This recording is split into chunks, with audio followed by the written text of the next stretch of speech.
Hi everyone, hope you're well.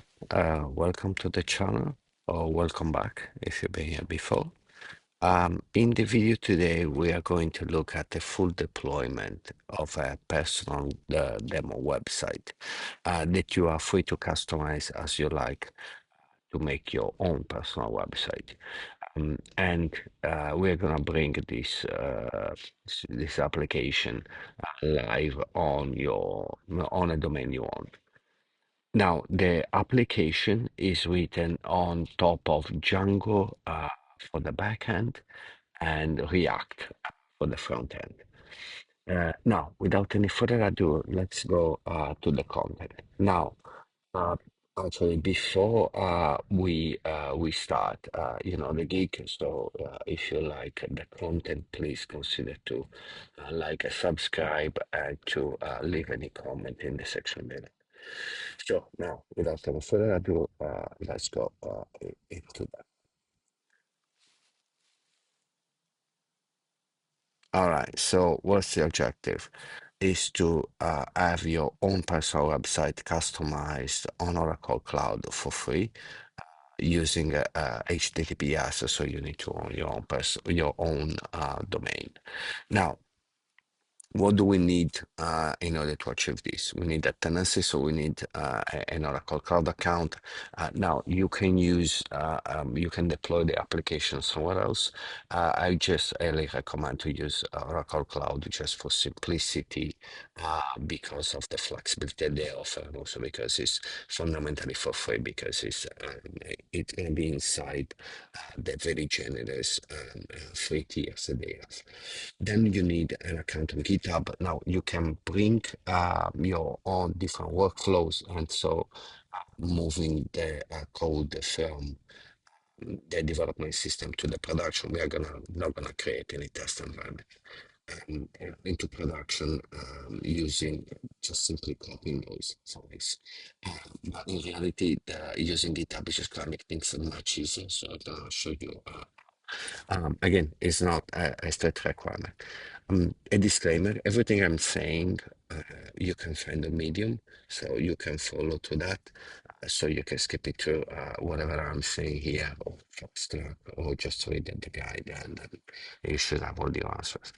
Now, you need to own a domain. I use Cloudflare. You can use GoDaddy. The only important thing is to have access to a DNS server to Cloudflare or GoDaddy or whatever to address to point to your to the virtual machine located on the Oracle Cloud. In terms of tooling, you need something to write in Python and React. In reality, you don't really need that, but if you want to customize, you do. I use PyCharm just because it's everything integrated together with the CLI. I'm running that on Mac, but on Linux is the identical experience. Just making the commands much easier than on Windows. But if you feel free to follow along, most of the stuff will be done on the cloud. So yeah, we're gonna use Ubuntu on the tendency. You will see that. Now, how do we achieve this? What's the plan? The plan is I'm going to show you first the website is live on a domain I own. So you can see what functionality to expect. And I'm gonna walk you through quickly some of the main areas that you can change easily.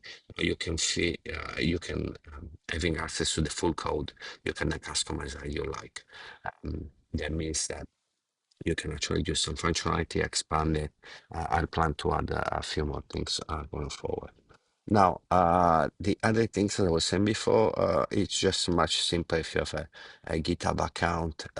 It's just useful.